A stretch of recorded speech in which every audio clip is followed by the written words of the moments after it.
my own denomination, has let people down very, very badly.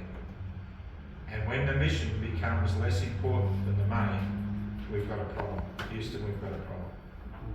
And we need our leadership in any denomination that has been marching lockstep in the last 4 years to repent, to apologise, and to seek the wisdom, grace and mercy of God to get this country back on its feet.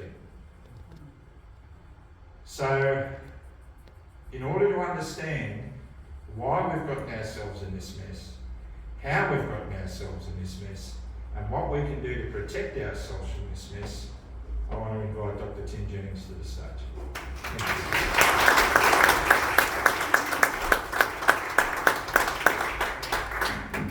Thank you, and it's a real privilege to be here with you.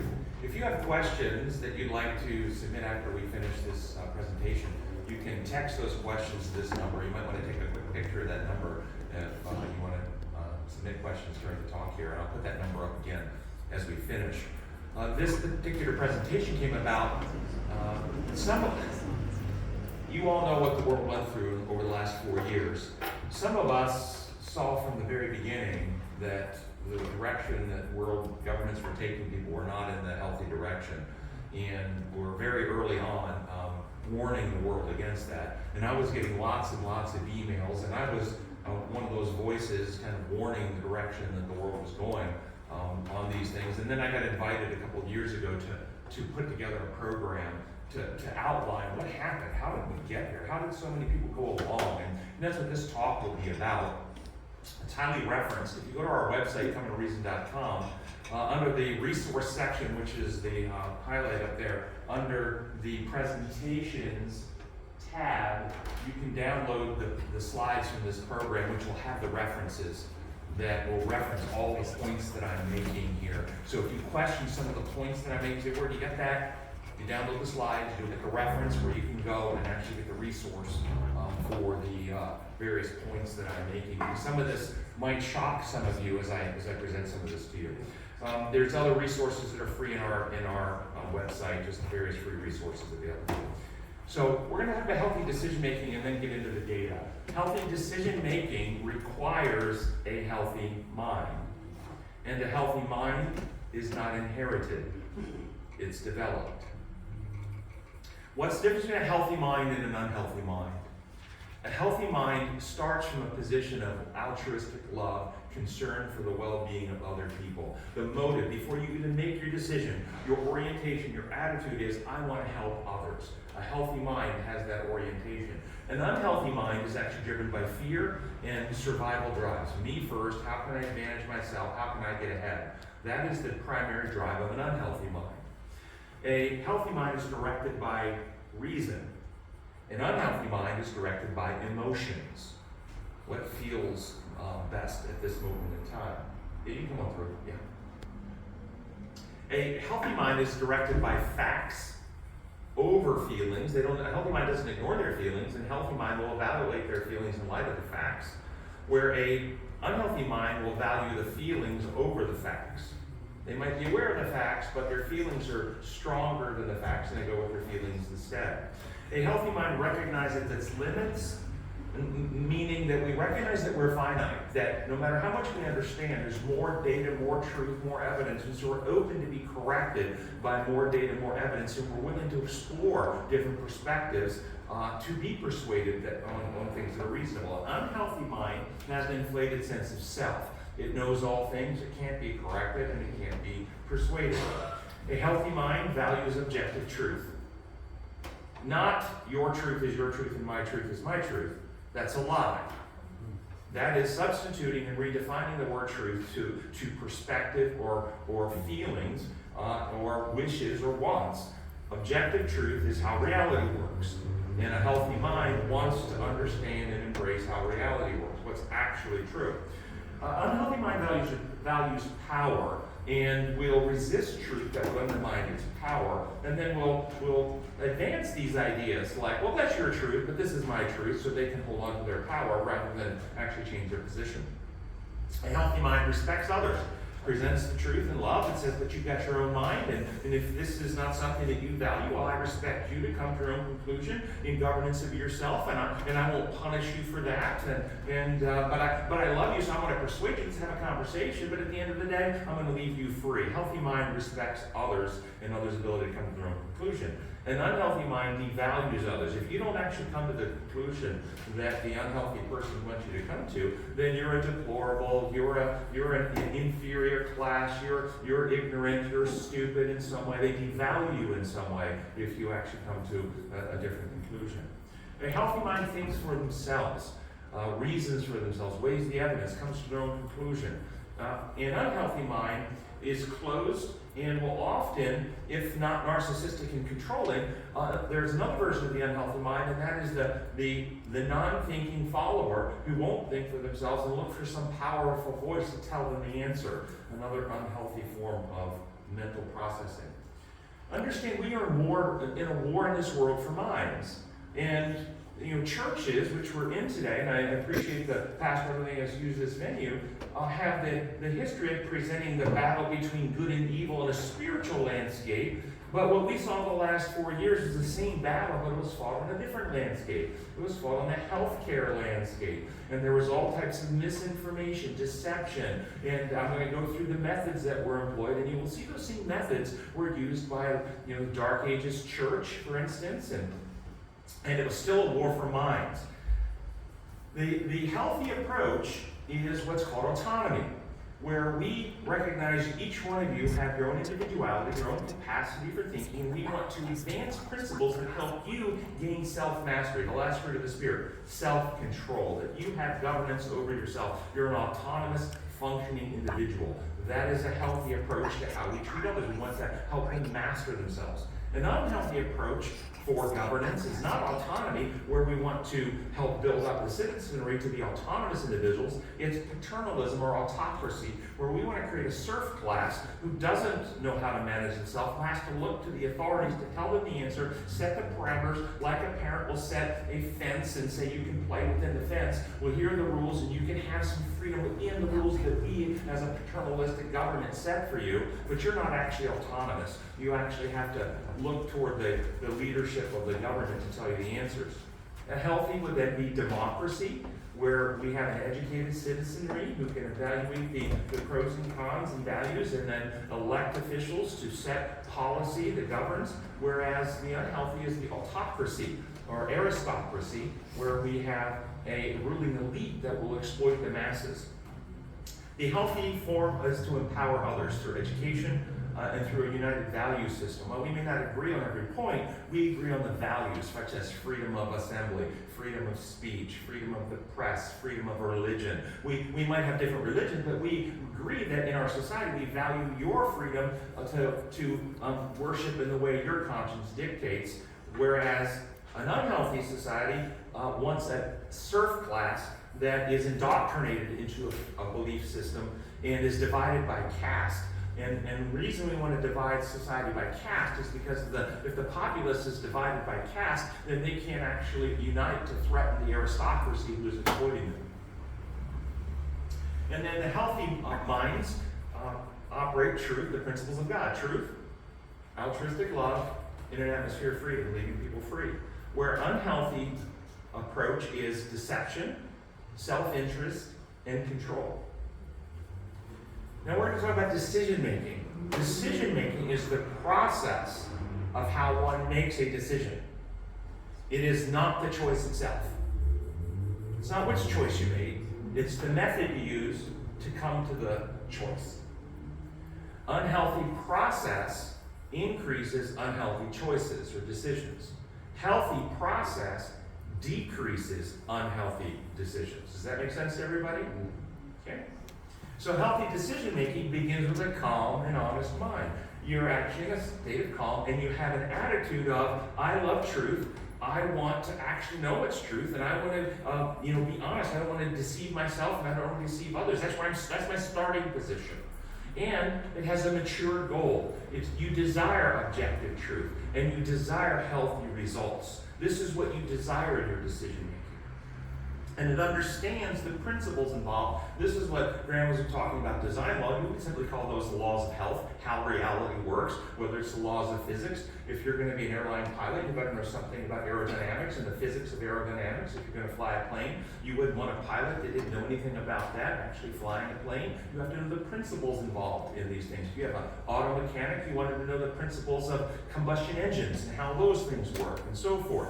If you're going to make healthy decisions. If you want a physician and see a physician, you want him to understand the principles of the laws of health and human physiology, how reality actually works, understand the principles involved in the problem.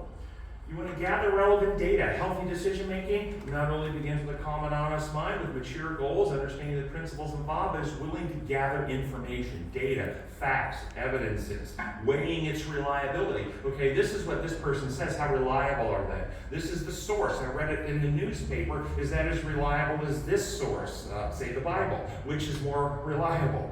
Okay, and so you're weighing the reliability of the data as you're assimilating it. Differentiates facts from fiction, or facts from opinion. There's actually a recent study done about, I think it was 120 countries of 15-year-olds, and they had them read a short paragraph or so, and they tested these 15-year-olds on their ability to differentiate fact from opinion. This is 120 countries, so it's a neurodevelopmental, not a cultural thing, because the outcomes were the same across the world. What percentage of 15-year-olds do you think were in this study, in this test, were able to differentiate fact from opinion? 7%. 93% could not differentiate. Neurodevelopmental, prefrontal cortex doesn't finish developing until you're 25 years of age. Sadly, I don't have the data on adults, but I'll tell you many adults, and during COVID, I can tell you, people were conditioned to not be able to differentiate facts from opinion. Healthy decision making will weigh the risks versus the benefits. If I make this choice, what are the potential risks that I can envision and reasonably predict? What are the potential benefits? And we'll weigh those.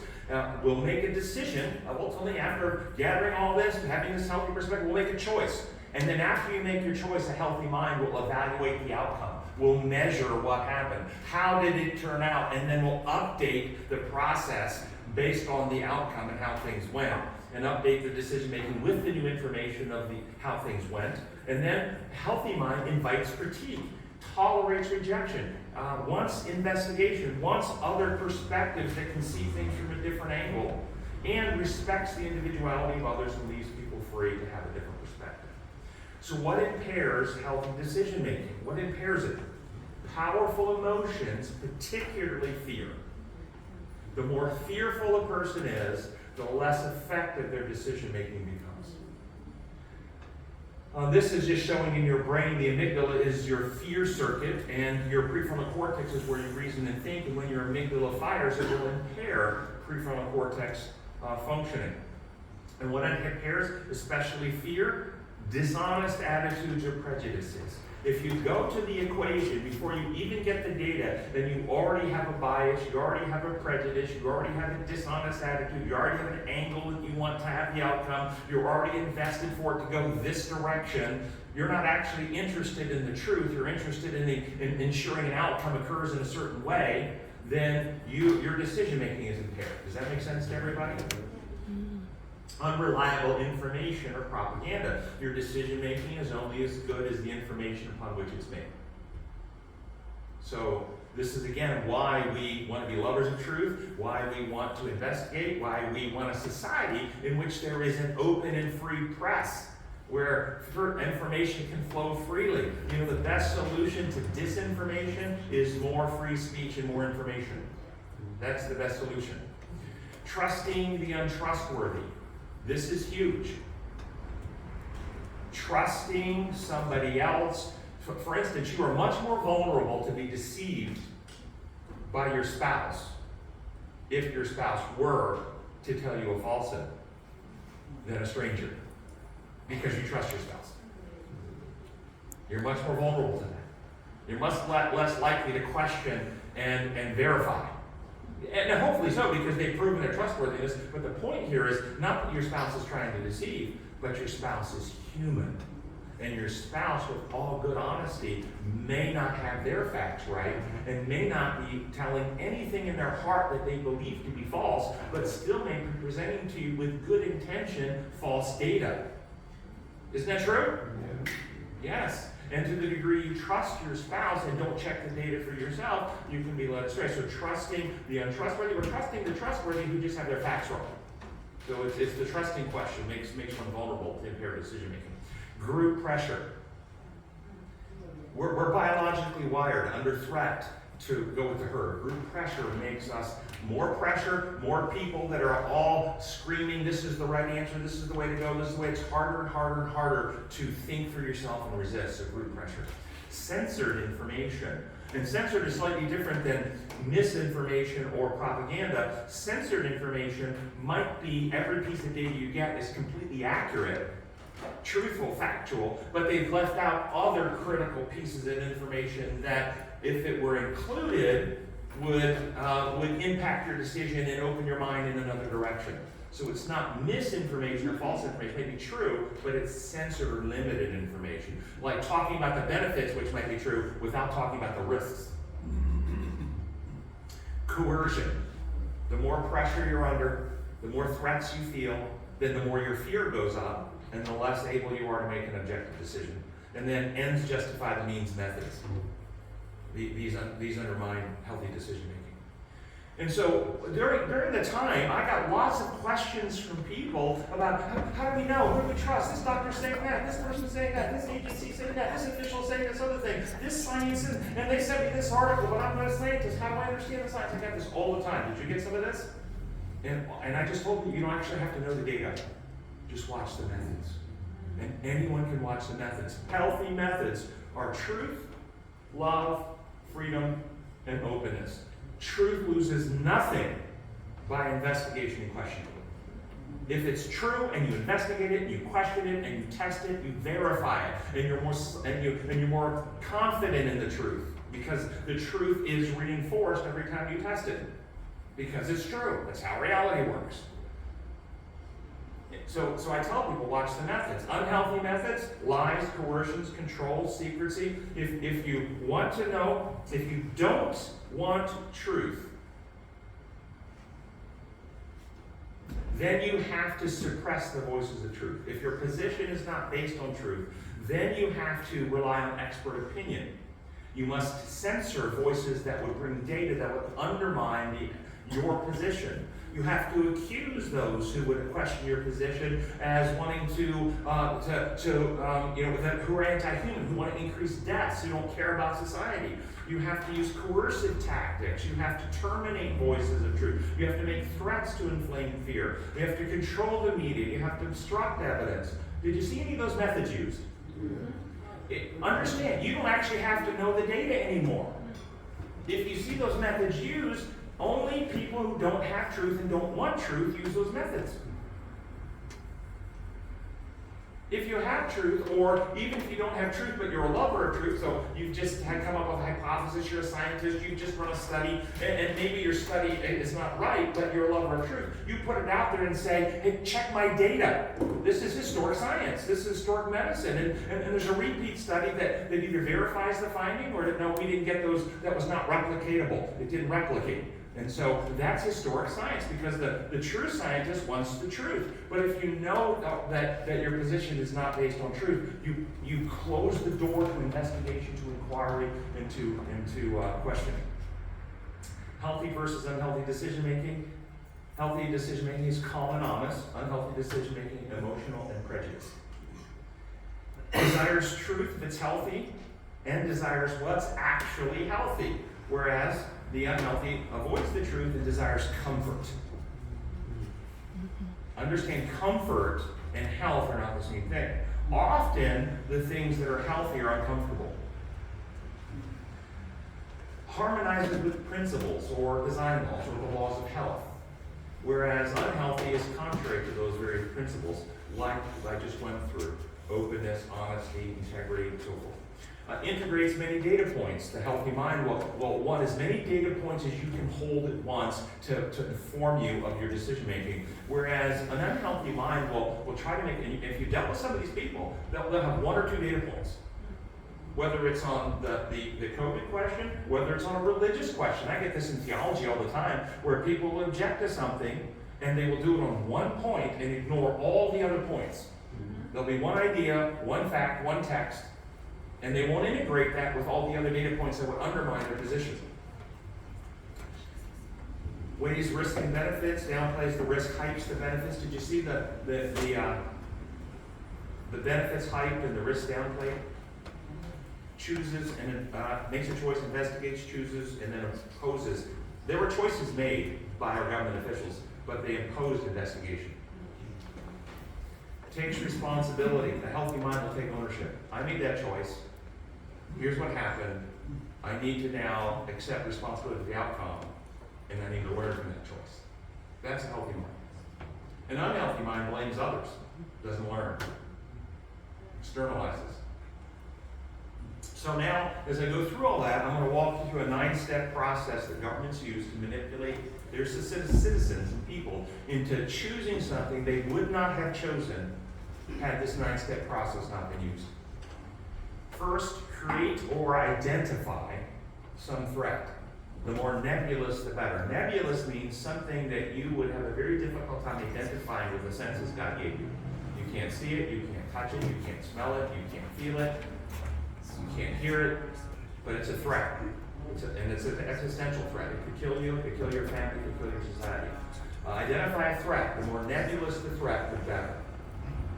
Once you identify the threat, purposely misinform, lie, to exaggerate the danger in order to increase the sense of fear. This is the next step. There's a threat.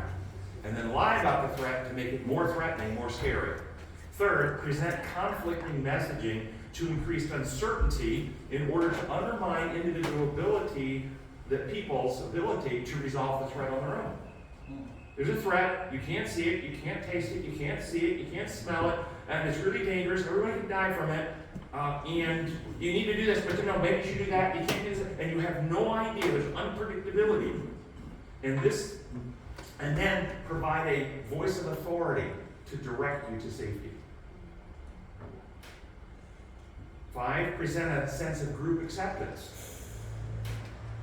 6, prescribe specific actions that may or may not reduce the threat. Silence dissent, number 7. 8, add new threats to make the fear go up more. And 9, repeat steps 2 through 8.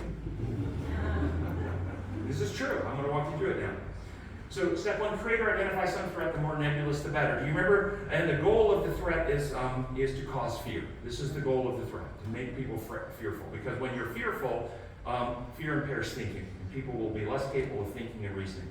And fear with a nebulous threat increases helplessness, subsequently increasing willingness to follow voices of authority.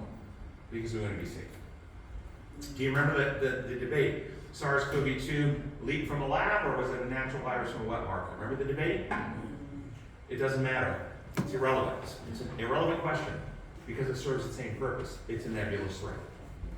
And it was used. Irrespective of its origin, you don't even need to waste your time on it. I think we're pretty confident that where it came from now, the data is pretty clear, but it was not really relevant. It was a nebulous threat that could be used to incite fear.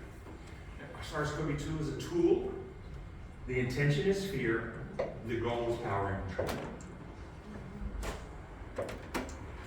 Purposely misinform, lie, to exaggerate the danger in order to increase the sense of fear. So I'm just going to go through some of the lies. This is not all of the lies. The first, the virus is virulent, killing up to 3.4% of the population. This is the Wuhan variant, before it actually morphed. The Wuhan variant, do you remember when it first was identified? We were told 3.4% of the population are going to die from this. This was known from the Wuhan outbreak before it even got out of China to be a lie. And the references are there. If you again download the slides, you can get the references. Where did the 3.4% come from? 3.4% of the people who got infected with this virus who became sick enough to be hospitalized died. 4% of all the people in the population who got infected died. It's 3.4% of the hospitalized individuals died. From the very beginning, in the original, most virulent outbreak, it was known to be no more lethal than seasonal flu. That's a fact documented. And two epidemiologists, one from Stanford and one I think it was from Harvard, but I'm not sure about the second, but it's in the reference, identified this from the get-go. I think it was like February of 2020. They identified that it was no more virulent, and they posted it, and they were immediately deplatformed and silenced. Why? Because there was another goal involved here. So that's the first lie. The virus is highly life-threatening to children. This was known from the beginning to be untrue as well. The statistical risk to children was 0%. It was actually 0.00001%. Statistical zero risk. And the only kids who died were kids who had really bad other comorbid illnesses of some kind, like an immune deficiency disease of some kind. But children actually had a statistical risk of 0 of dying from this. Seasonal flu was known to be significantly more lethal to children than COVID. Now, in America, I don't know what happened in Australia. In America, schools were shut down.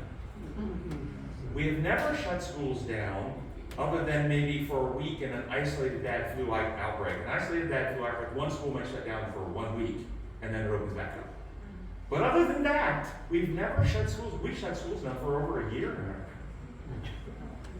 For an illness that was significantly less virulent to children than the seasonal flu. This is the second line. Community masquerade to stop the spread.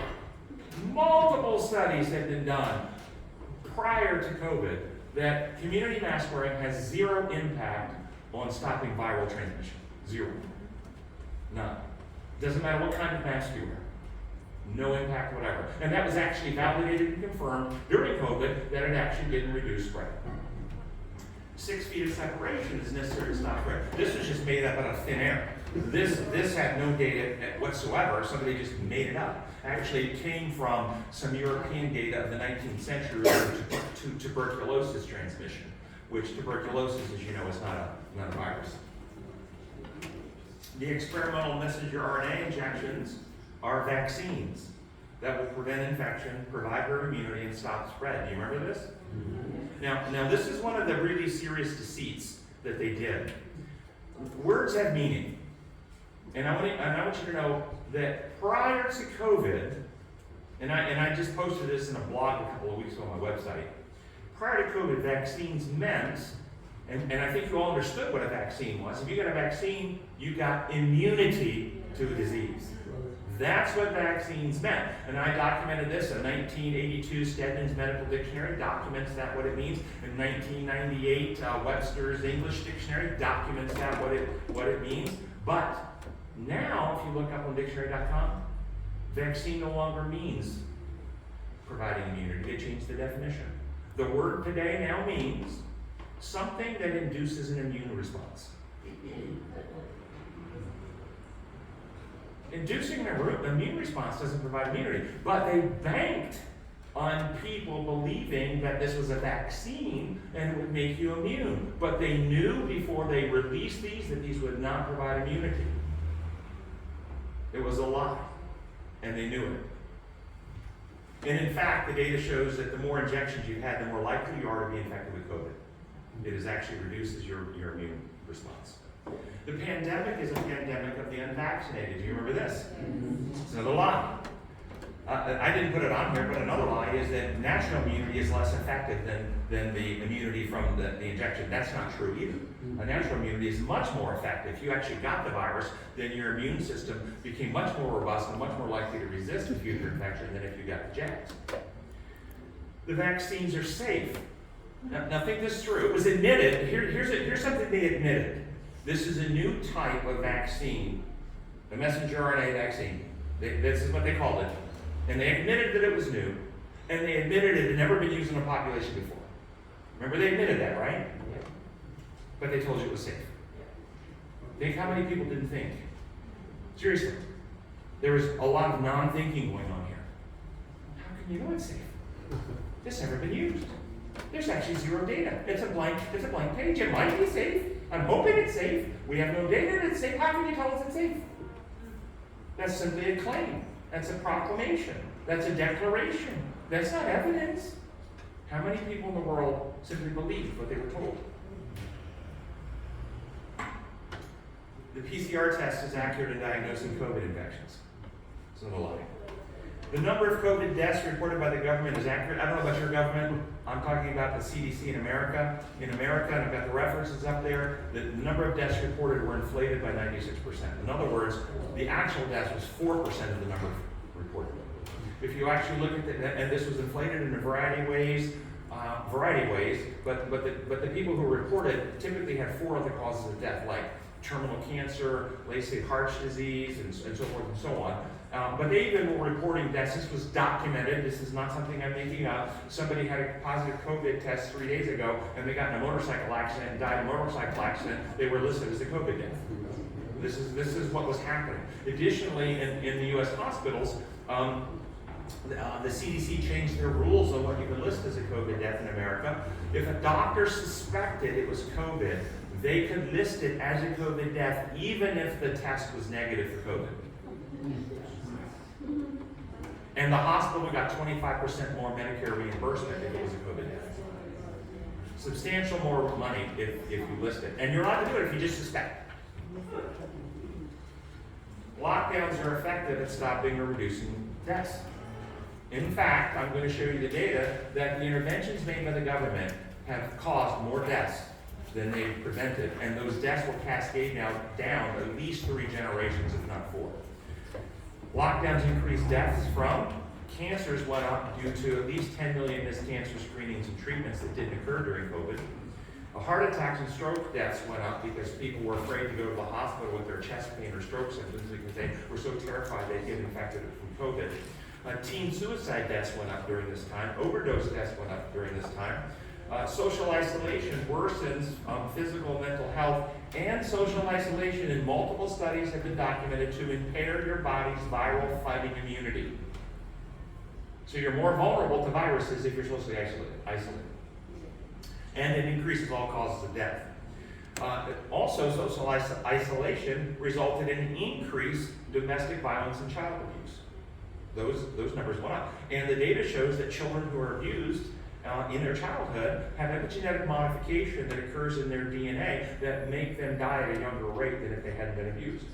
So the deaths are going to now cascade down, and then those cascade down 3 and 4 generations, just like the scripture says, our sins pass down 3 and 4 generations through epigenetic modification. And that's documented science, not just a Bible text. Globally, 100 million people were driven into poverty. And poverty causes epigenetic modification that makes people more vulnerable to, epigenetically, to the metabolic diseases like hypercholesterolemia, obesity, adult onset diabetes, strokes, heart attacks, and they die at a younger age if they have grown up in poverty than if they didn't grow up in poverty. So again, 100 million people not only are going to die younger, but their kids and their grandkids are going to die younger. So we have not seen the end of the cascading negative consequences of what the governments have done around the world. Some more of the lies. Healthcare organizations can provide safer care if they mandate their employees get the COVID vaccine and fire those who do not get it. Completely fraudulent. You're getting rid of experienced people.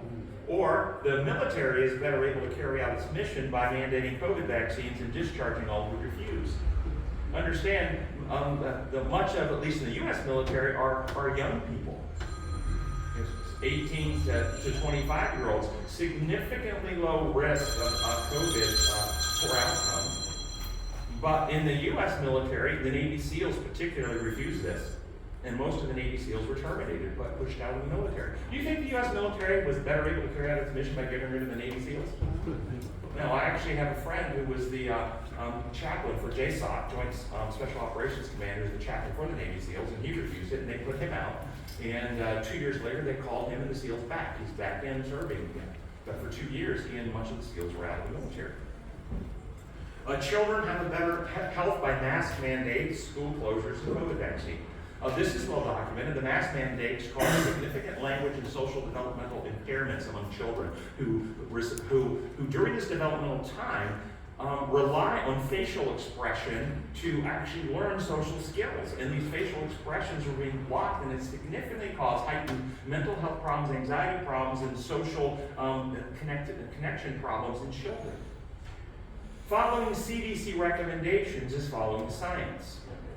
This is a lie. CDC recommendations are opinion. This is back to that point that healthy minds can differentiate facts from opinion. CDC recommendations are opinion. They are not science. CDC protocols to treat COVID reduce deaths. No, actually, the CDC protocols made the deaths worse. Here's what some of the CDC recommendations were. The CDC specifically recommend that somebody who presents with COVID should get no treatment at all and be sent home until they're so sick they can't stay at home, and then get hospitalized, and when they're so sick they get a medicine called remdesivir, which in the Ebola trials caused more deaths, and the trial had to be stopped because remdesivir caused end organ damage like renal failure and killed people. And so the CDC specifically recommended, don't do any treatment, wait till you're so sick, get admitted, and then get this medicine that failed its antiviral trials.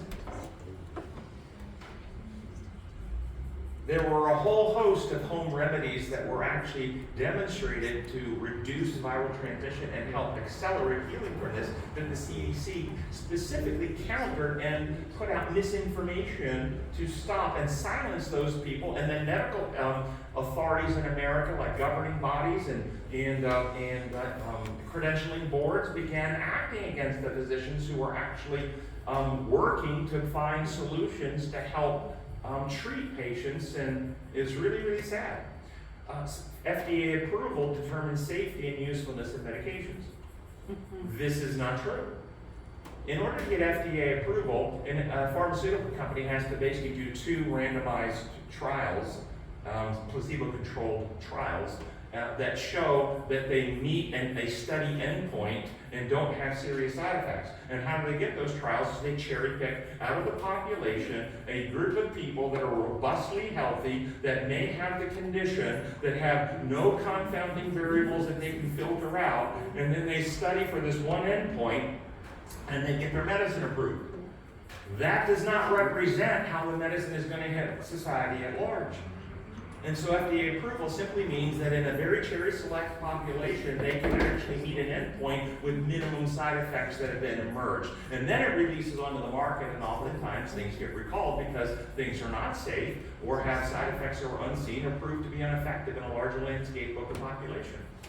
Ivermectin is ineffective and unsafe in treating COVID. It's one of the safest medications. Effectiveness or not effectiveness, there was actually several studies at the time that showed it was effective, but even if it wasn't, this is one of those risk-benefit things.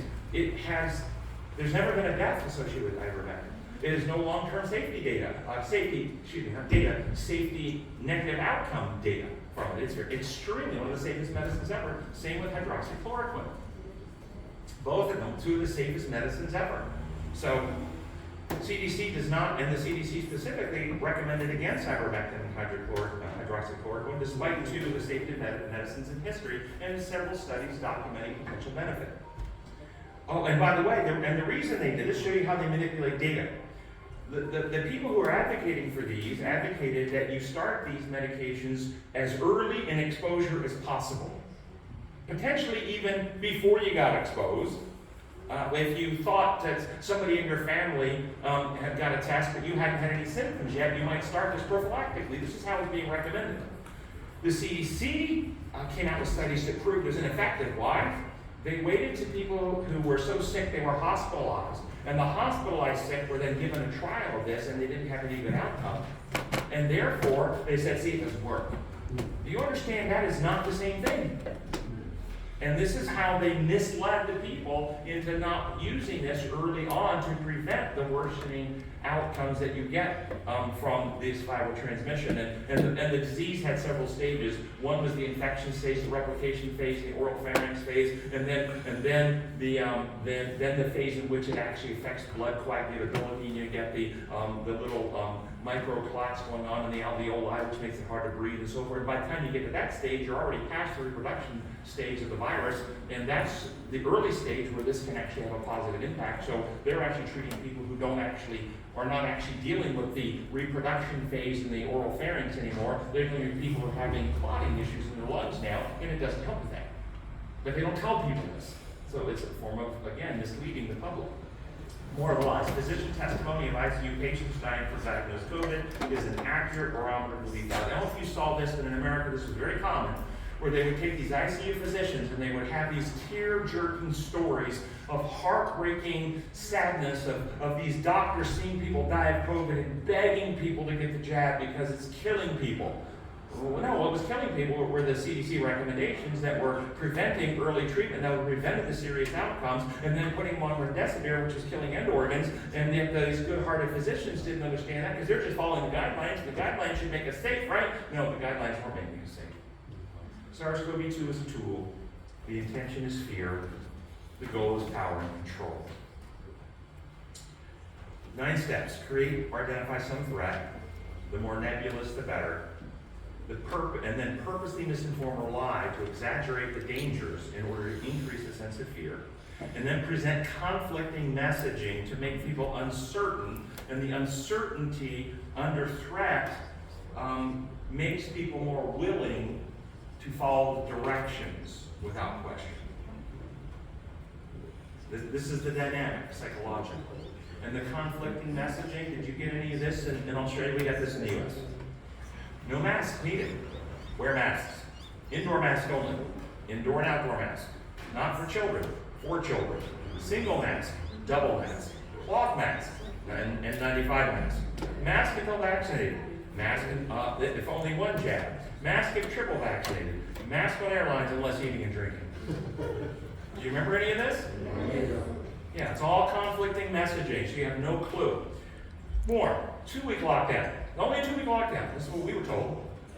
Lockdown until vaccine is available. Lockdown until boosted. Lockdown until herd immunity. Vaccines prevent infection. Vaccines don't prevent infection. Vaccines prevent spread. Vaccines don't prevent spread. SARS-CoV-2 is a tool. The intention is fear. The goal is power and control. The conflicting messaging is a means to compound fear with helplessness, to increase willingness to comply with voices of authority. And now 4, provide a voice of authority. I don't know who it was in your country. This was the voice of authority. Do you recognize that face? Did you see him too? Yes. Yeah. So from where does true authority come? Credentials? Office? Fame? Enforcing power? None of those. True authority comes from the truth itself. The truth on any subject matter has authority on that subject matter. And I can tell you those voices were not speaking truth.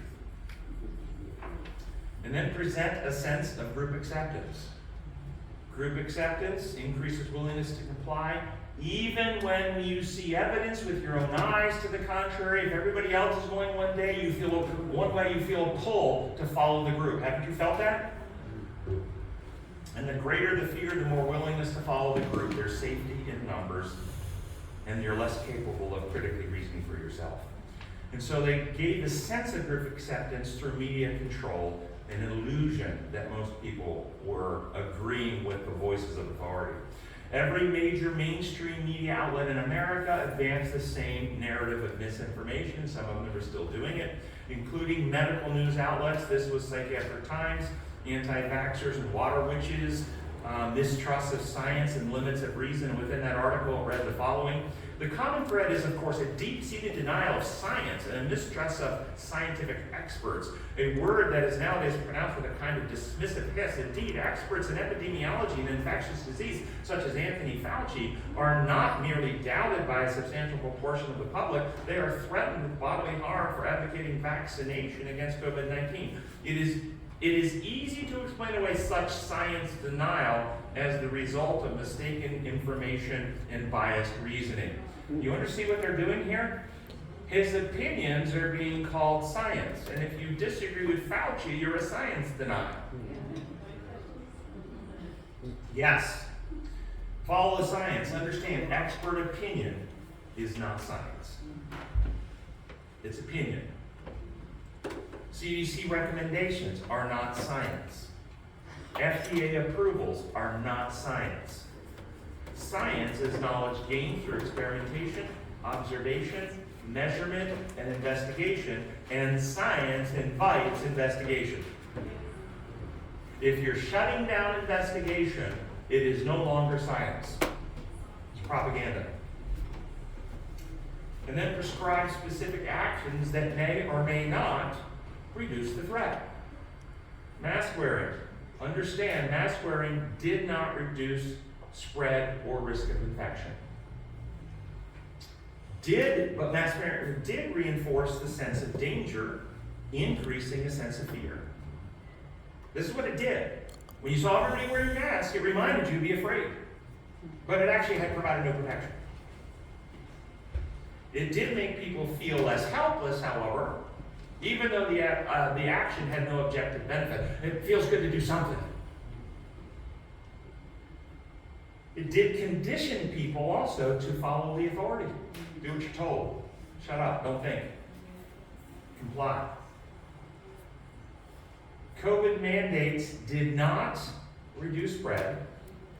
And if you want a control group to prove that, look at Sweden, that didn't do any of it. And they actually had less deaths than some of the countries did at all. Did not reduce spread, did not improve national health, did not reduce deaths, did not reduce burdens on health care, did not benefit children,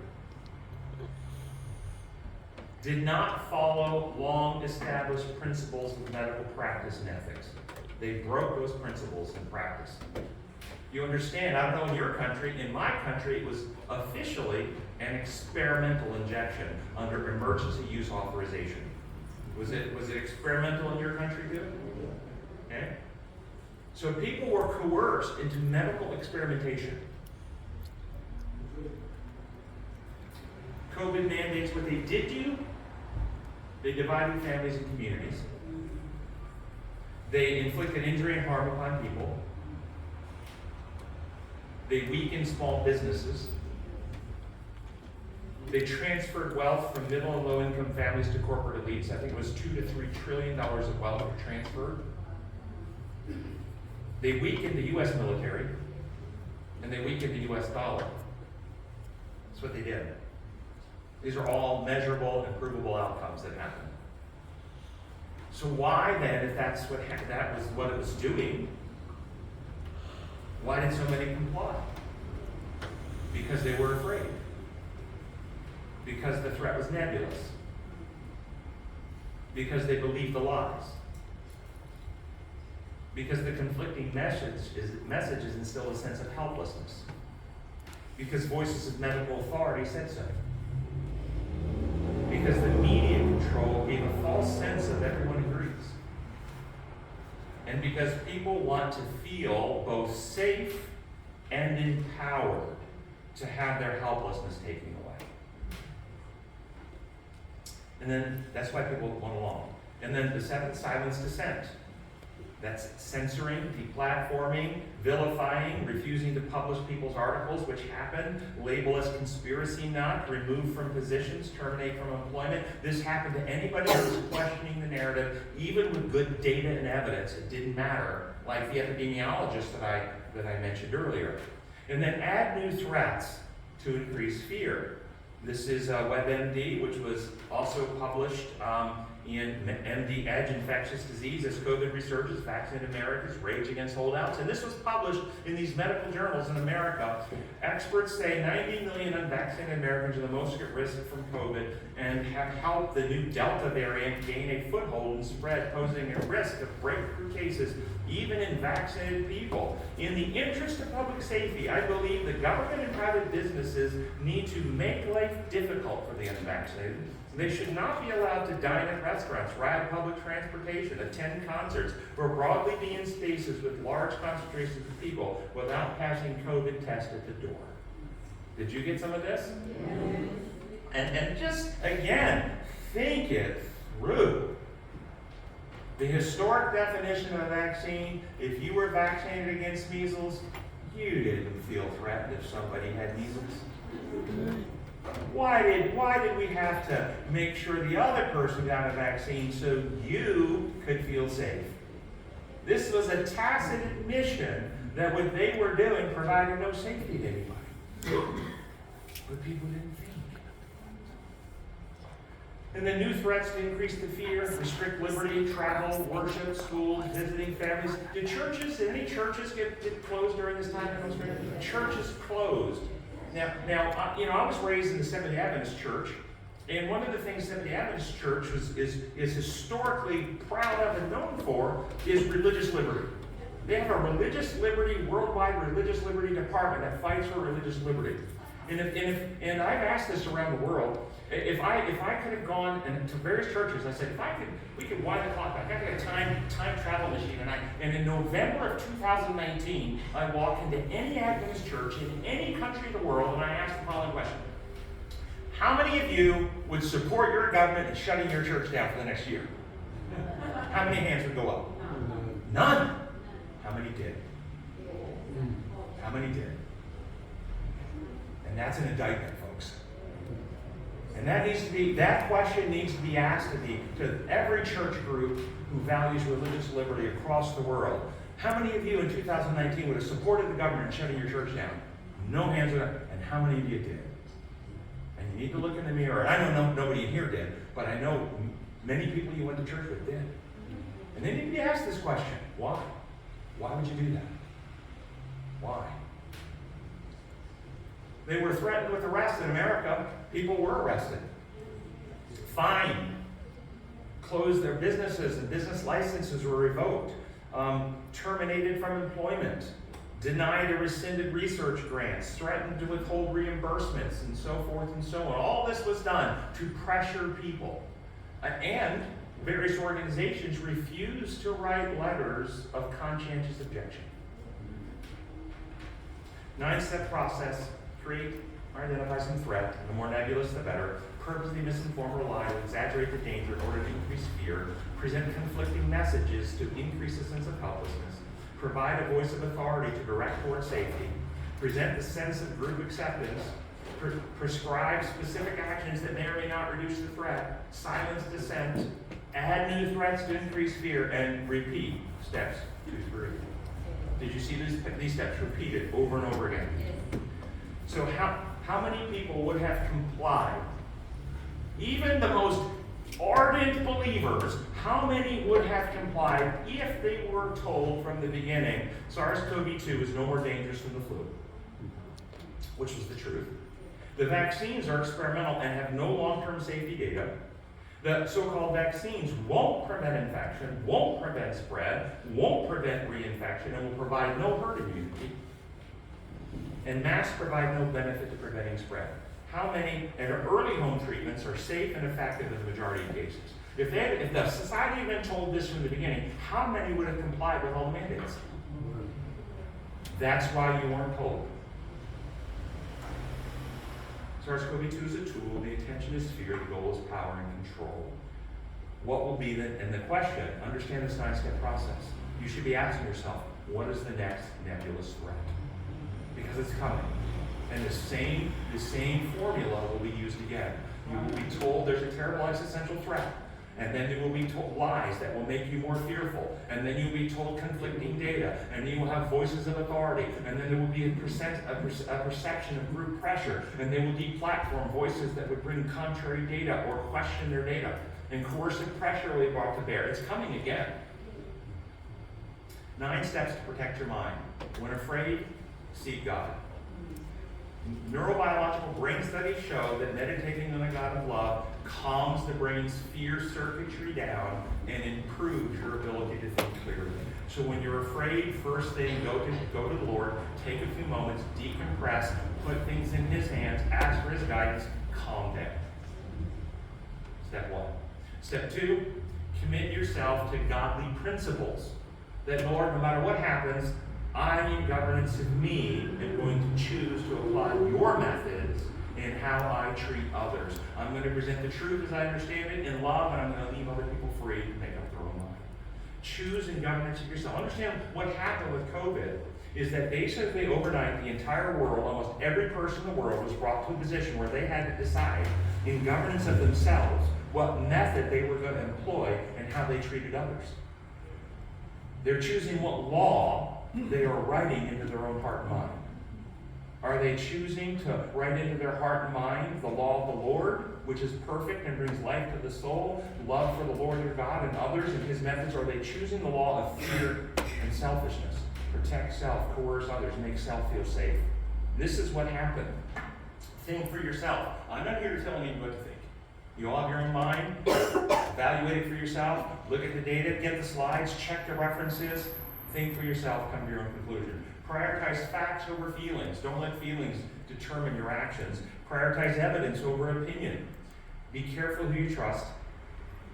I can tell you, in America, as a physician, I was greatly disappointed because the vast majority of medical professionals in the United States trusted the CDC and the FDA, and they never questioned, and they never examined the data. They just, well, the CDC guidelines, the FDA has approved, and they never even looked at the data. They just trusted what they were told. The vast majority of physicians, and because they trusted, the vast majority of patients asked their physicians, and the physicians told them what they believed because they trusted the organizations and never questioned. That happened in America. Watch the methods, don't get lost in the information. Watch the methods. And then resist group pressure, tolerate rejection. It's okay. Say it's okay, I love you. If you want to be mad at me, it's okay. You can be mad at me. But I'm willing to be persuaded. Show me the evidence, show me the data, show me why your position is actually more reasonable than mine. But if at the end of the day, you can't persuade me, if you want to be mad at me, it's okay. I love you enough to let you. And then ask questions, voice your disagreement. Data shows that in a population base, and this is why you got 7 million hits or however it was, that when there's this group pressure going on, people are afraid to be an outlier. People fear being rejected. People fear being laughed at. People fear being ostracized or kicked out of the group. But many people in the group under that kind of pressure have questions in their mind. They're not necessarily buying it, but they don't have confidence to stand up. And when a voice stands up, that gives everyone else permission to question and stand up too. And so be that voice. If you question, stand up. You say, I'm not saying I don't agree. I'm saying you haven't persuaded me. Where's the data? Where's the question? Where's the evidence? And you will find many more people standing up to question with you. Healthy decision making requires a healthy mind. A healthy mind is not inherited, it's developed. And this is just data that came out October 2024, a U.S. House Representative report in the United States from Health and Human Services, that this was just published, hired a marketing firm called Force Marsh Group to get people to comply with the COVID mandates. And they were funded from the U.S. Treasury with $20 million per month over the last 4 years, which is almost $1 billion. $1 billion. It's 900 and some million dollars that they were funded with. And this is in their actual records, this is their premise. Quote, a person's belief in a personal threat of an illness or disease, together with a person's belief in the effectiveness of the recommended health behavior or action, will predict the likelihood the person will adopt the behavior.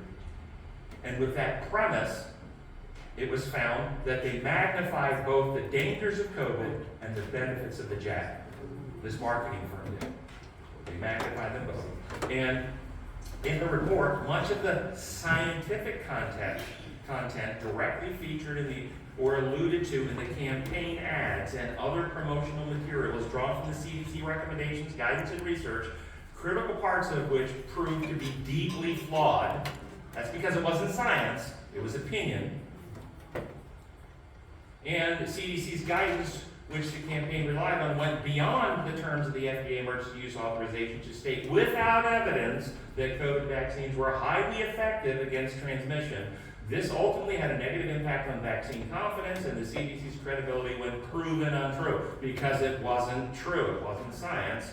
And the CDC had inconsistent and flawed messaging about the effectiveness of masks. My view is by design, not by accident, because the data was already there, and had they simply gone with the data that was already there before COVID, they would have actually just come out and said, viruses are never reduced in a community by mask wearing, so it was by design, but yes, it's true, it was inconsistent and flawed. The CDC consistently overstated the risk of COVID to children. This is, again, a finding from the House report. And the CDC continues to recommend COVID vaccines for all Americans ages 6 months and older, which has made the United States a global outlier in the COVID-19 policy. The Health and Human Services and its agencies should embrace a culture of transparency and accountability, and Health and Human Services and public health officials should not attempt to silence dissenting scientific opinions.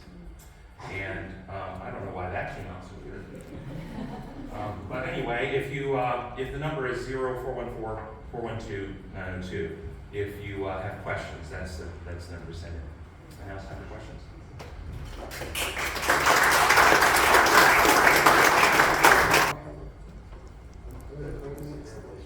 Yeah, you do that.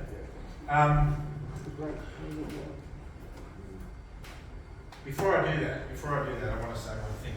I used to fly in and out of Sydney a fair bit, and there was an air traffic controller in Sydney. He used to give instructions to us like a machine gun. It was brrrr. And here I would go, what did he say? What did he say? We had to kind of learn to listen in tongues. So one day he was prattling off with these instructions, and I said to him, Sydney Centre, this is Qantas 764. Can you hear me? He said, yes. I said,